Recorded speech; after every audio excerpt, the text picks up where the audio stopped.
Um feliz sábado a todos e a todas. É para nós um motivo de grande alegria, grande satisfação estarmos juntos para estudarmos essa lição e que essa lição possa nos propiciar condições de entendermos o grande conflito que envolve o mundo na sua etapa final. E nós daremos continuidade à lição da semana passada, que aborda sobre as nações. Entendermos sobre o poder que é estabelecido lá no céu e o poder que é estabelecido aqui na terra, e Satanás tentando usurpar aquilo que pertence a Deus, e, infelizmente, logrando êxito em alguns aspectos, mas Deus, ele determinou já, ele já, através daquilo que Cristo fez por nós na cruz do Calvário, já determinou a nossa vitória e a derrota de Satanás. E, meus queridos, o texto para memorizar se encontra no Salmo capítulo 46, versículo 10, que diz: aquietai-vos e sabei que eu sou Deus, serei exaltado entre as nações, serei exaltado na terra. O que nós encontramos ao analisarmos esse texto é exatamente que o nome de Deus será exaltado. Esse nome que já é exaltado no céu, ele será exaltado na terra. Quer o ser humano queira, quer o ser humano não queira. Portanto, é preciso que nós entendamos isso. Satanás é um inimigo derrotado. E aqueles que se colocam ao lado de Satanás estão também derrotados. E aí existe uma aliança nesse mundo de poderes que deveriam estar ao lado de Deus, mas estão ao lado do inimigo. A besta e o falso profeta são poderes que se aliam a Satanás para tentar, para tentar destruir, para tentar desmistificar e arrancar e usurpar o poder de Deus. E, meus queridos, nesse contexto é importante entender que Deus, ele quer que nós conheçamos o desenrolar da história, que está aberta aí entre o conflito entre o bem e o mal, entre Cristo e Satanás. Saber que Satanás é um inimigo derrotado. Por isso, ele mostrou aos profetas as diferentes etapas do conflito, especialmente relacionada ao poder das nações.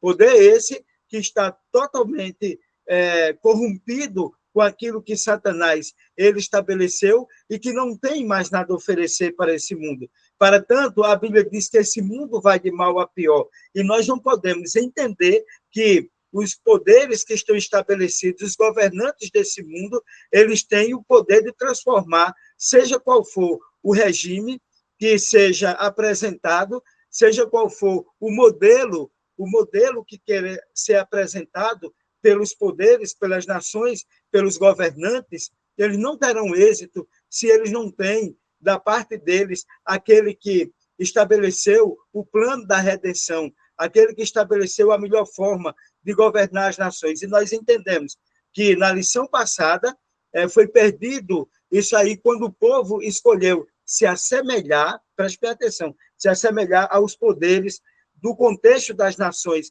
pedindo a substituição de uma teocracia, o governo de Deus, para uma monarquia, o governo humano. E, nesse sentido, a principal fonte para que nós possamos aprofundar e conhecer é encontrada no livro de Daniel e no livro do Apocalipse, reconhecendo mais informações nesses livros sobre o estágio final da história da humanidade. E, primeiro, ponto que há a ser destacado, o conhecimento do bem e do mal. Segundo ponto a ser destacado, o conhecimento da história, através da revelação do profeta Daniel. O capítulo 2, que é o sonho de Nabucodonosor, o capítulo 7 e o capítulo 8, que fala também sobre poderes. É como se fosse uma repetição, não através de metais preciosos, mas também através de animais fantásticos que são apresentados, não é, para simbolizar os poderes estabelecidos entre as nações que tentam usurpar o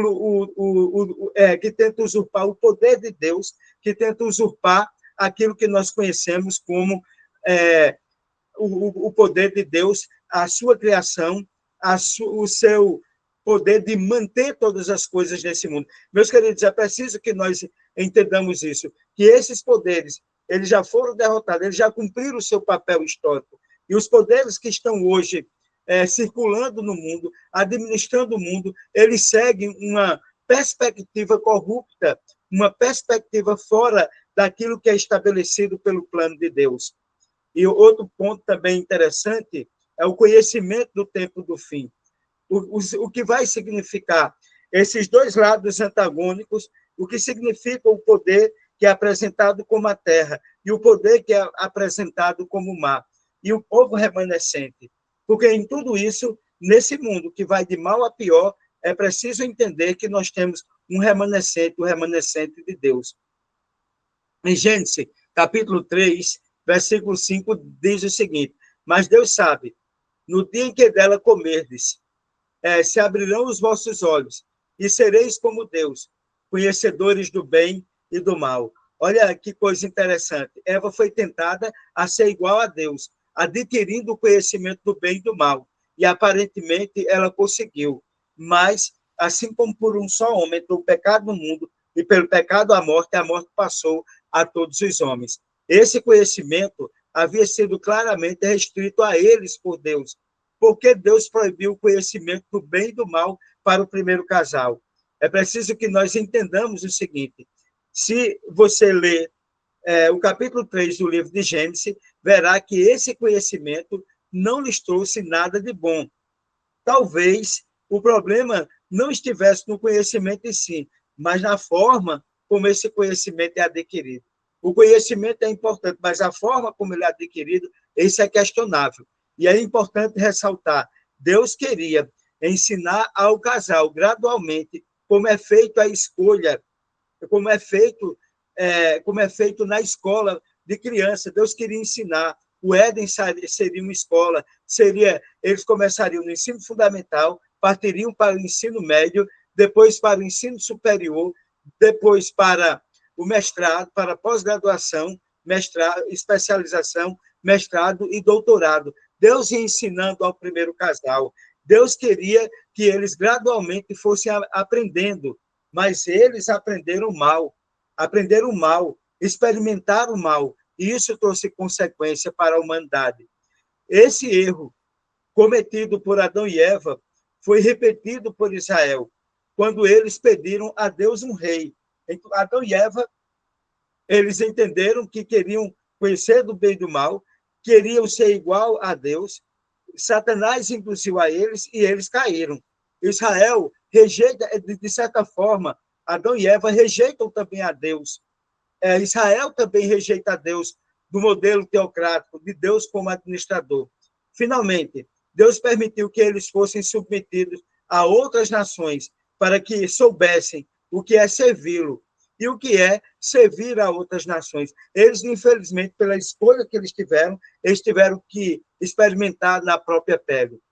E o conhecimento histórico, né, da história da humanidade, como nós analisamos a profecia na perspectiva historicista, é exatamente, como eu disse, o que está estabelecido no sonho de Nabucodonosor, através de uma estátua que tinha a cabeça de ouro, o peito e os braços de prata, o ventre e os quadris de bronze, as pernas de ferro e os pés em parte de ferro, em parte de barro, e dos animais que são apresentados em Daniel, capítulo 7, o leão com duas asas, o urso com as costelas, e um animal espetacular com 4 cabeças e asas, uma besta que emerge na sequência, e um chifre pequeno.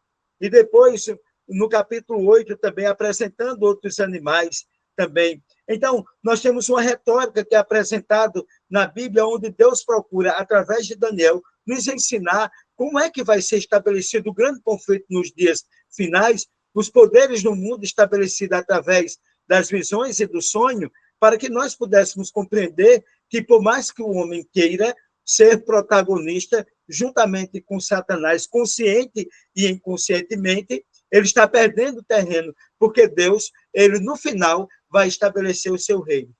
Tanto na profecia Daniel capítulo 2, Daniel capítulo 7 e Daniel capítulo 8 mostra muito bem quem vai se estabelecer no final de tudo. E eu e você, nós precisamos compreender completamente essas questões para que nós não nos deixemos ou não permitamos que poderes antagônicos, aquilo que é revelado na palavra de Deus, que é o poder de Deus, e tudo aquilo que ele estabeleceu para salvar a humanidade, seja protagonista, seja o vitorioso. Deus não vai permitir isso. É por isso que nós precisamos estarmos do lado certo.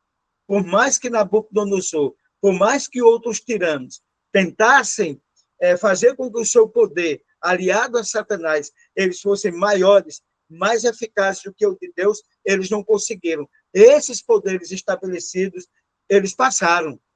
Né? Se você ver na sequência do sonho, passou o reinado de Nabucodonosor, de Babilônia, passou do Médios e dos Persas, o da Grécia, o de Roma, e nós estamos vivendo os dias dos pés da estátua do sonho de Daniel. E naquele sonho, uma pedra é lançada sem auxílio de mão e vai atingir os pés da estátua. E essa pedra representa o quê? O estabelecimento do reino de Deus.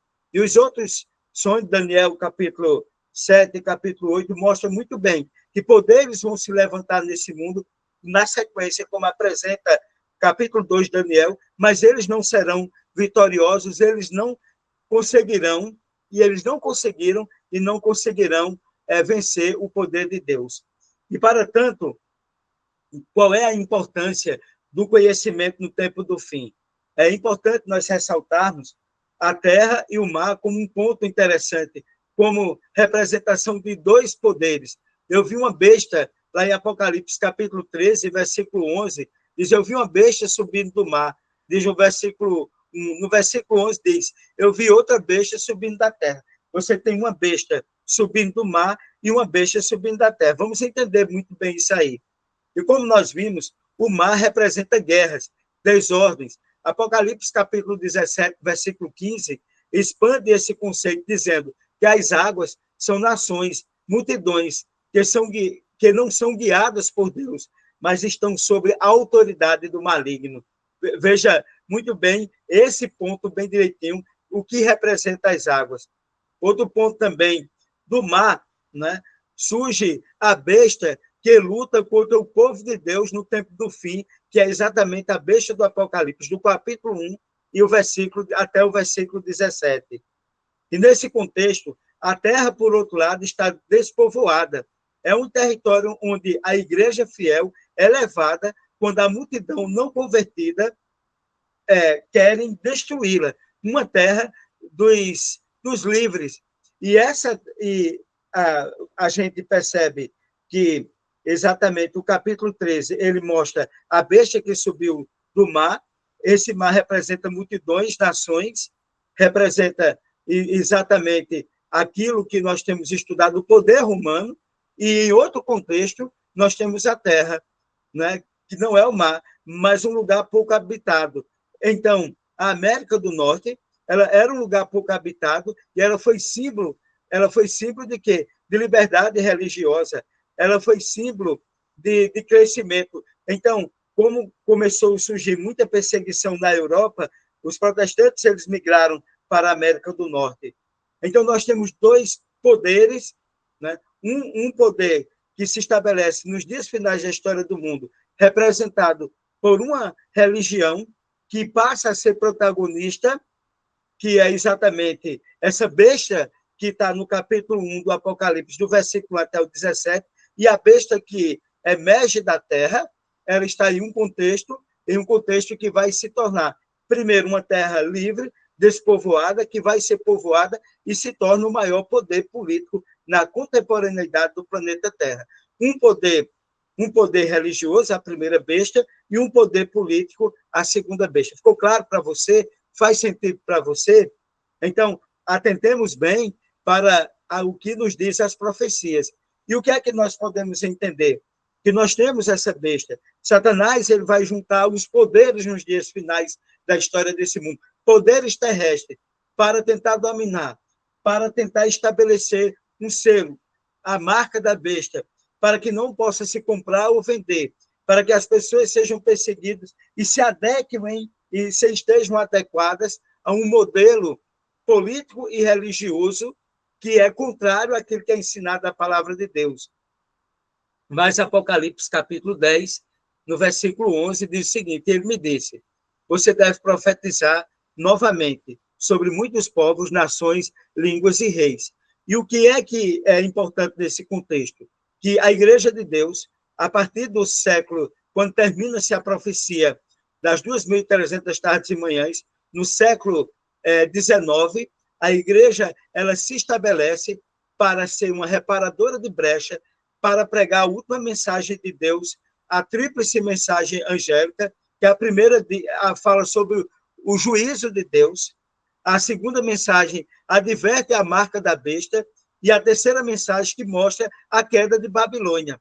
Então, se nós estivermos atentos a isso, no capítulo 10 do Apocalipse diz que essa igreja ela vai surgir, ela vai pregar com grande ênfase, com grande poder, nos Estados Unidos e no mundo, preparando o povo de Deus. Eles vão ter uma decepção, mas eles vão ressignificar a pregação do evangelho, o conhecimento do juízo, do tempo, do juízo investigativo. Ou seja, a partir de 1844, começa a última etapa de Deus em favor do ser humano, começa o juízo investigativo, como era o dia da expiação no antigo Israel. E o que é que nós precisamos entender? Apocalipse 13 nos mostra os poderes que atacarão o povo de Deus da terra e do mar, primeira e segunda besta. Apocalipse 10 mostra o povo de Deus que prega a última mensagem, tanto na terra quanto no mar. Vai pregar para os adoradores da primeira besta, quanto os adoradores da segunda besta. Quem é que vai prevalecer? A verdade ou o erro? E no capítulo 10, versículo 1, fala de um anjo forte. Esse anjo forte é o próprio Cristo. No versículo 2, traz uma mensagem para pregar em terra e no mar. A mensagem do livro de Daniel é exatamente que mensagem? A mensagem do juízo final, do juízo investigativo, de poderes que vão se estabelecer para tentar impedir o avanço do evangelho. No capítulo 10, versículo 3 e 4 de Apocalipse, a interpretação é selada. Ainda não era a hora de conhecer a interpretação de Daniel. E o que é que acontece? A interpretação do livro de Daniel se daria depois de 1844, porque até 1844 estava selada. Mas a partir de 1844, essa mensagem ela poderia ser pregada. O esclarecimento, o conhecimento, a ampliação do conhecimento dessa profecia. E, meus queridos, no capítulo 10, versículos 5 e 7, um juramento é interposto, como o de Daniel. A mensagem é para o tempo do fim. Nós estamos, a partir de 1844, no tempo do fim.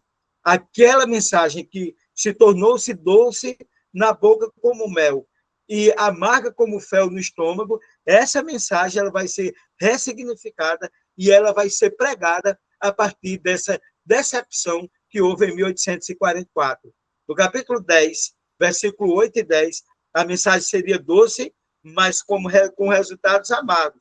A pregação da segunda vinda de Cristo resultou em grande decepção para aquela geração. Mas depois de 1844 para cá, a qualquer momento, Jesus vai voltar. E ele vai voltar. Esses poderes que estabeleceu das águas e da terra, como nós analisamos aqui, eles desaparecerão. E como diz Apocalipse 40, capítulo 2, uma pedra sem auxílio de mão vai atingir os pés da estátua. O que é que isso representa? Que o reino de Deus será estabelecido. E capítulo 10, versículo 11, é exatamente o que a profecia nos traz de Apocalipse. É necessário profetizar novamente. A igreja remanescente, o povo de Deus, como diz o versículo, você deve profetizar novamente para muitos povos, nações, línguas e reis. Então, a decepção de 1844 preparou para o grande avanço da pregação do evangelho após 1844, através da igreja remanescente, a igreja adventista do sétimo dia. Nasce de um grande desapontamento para pregar a última mensagem de Deus a esse mundo. Meus queridos, se você entendeu essa mensagem, se você entendeu esse estudo, prepara-te, a Bíblia diz, ó Israel, para te encontrares com teu Deus. Faça com que essa mensagem ela chegue até as pessoas, para que as pessoas elas se desprendam e elas conheçam que os poderes que estão estabelecidos nesse mundo estão aliados a Satanás, aliados ao inimigo de Deus, e é preciso entender que essa pedra que será lançada com auxílio de mão representa o estabelecimento do reino de Deus. Vamos nos preparar. A Bíblia diz: prepara teu Israel para te encontrares com o teu Deus. Que o Senhor nos abençoe, que o Senhor nos guarde, que o Senhor nos dê sabedoria, que o Senhor nos dê discernimento, que o Senhor prepare o nosso coração e a nossa mente, para que ao fazermos parte da Igreja Remanescente de Deus, nós tenhamos condições de pregar a última mensagem a este mundo. Permita-se ser usado por Deus. Permita ser usado pelo Espírito Santo. Deixa Deus te guiar. Deixa Deus te usar, para que assim a última mensagem seja pregada a esse mundo. Uma mensagem de fé, de amor e de esperança, anunciando que Jesus em breve voltará. E Jesus, ele vai triunfar. Assim como ele triunfou na cruz, onde muitos pensavam que Jesus tinha sido derrotado. Ele triunfou, porque ele morreu, mas ele ressuscitou. Jesus haverá de voltar e vai triunfar, estabelecer seu reino para todo sempre. E que Deus, ele continue nos abençoando. Que Deus, ele ilumine a cada um de vocês. E neste momento eu peço a você que compartilhe o nosso canal, dê um like. Se você não se inscreveu ainda, se inscreva, porque Deus, ele pode abençoar vidas de pessoas que podem estar precisando de ouvir uma mensagem para os dias finais da história desse mundo. E nesse momento, convido você para que nós possamos fazer a oração final. Vamos orar? Você aí em casa, como você está com seu aparelho eletrônico, vamos buscar a presença de Deus. Amado Deus, querido Pai, Pai de amor, de bondade e de misericórdia, nós te agradecemos, Senhor, porque de uma forma maravilhosa, de uma forma extraordinária, Tu tens nos usado, Tu tens permitido com que nós sejamos instrumentos em Tuas mãos e que nós possamos entender a mensagem que nós precisamos pregar nos dias finais da história desse mundo. Que nós venhamos nos permitir sermos usados para mostrar que o poder que Satanás quer estabelecer nesse mundo é um poder fracassado, é um poder derrotado, é um poder inútil para o bem-estar da humanidade. E que nós sejamos usados para pregar a verdade, como povo remanescente no tempo do fim. Nós te pedimos isso em nome de Jesus. Amém. Muito obrigado por nos assistir mais uma vez. Um feliz sábado e que Deus continue nos abençoando sempre. E até o próximo sábado, se Deus assim o permitir.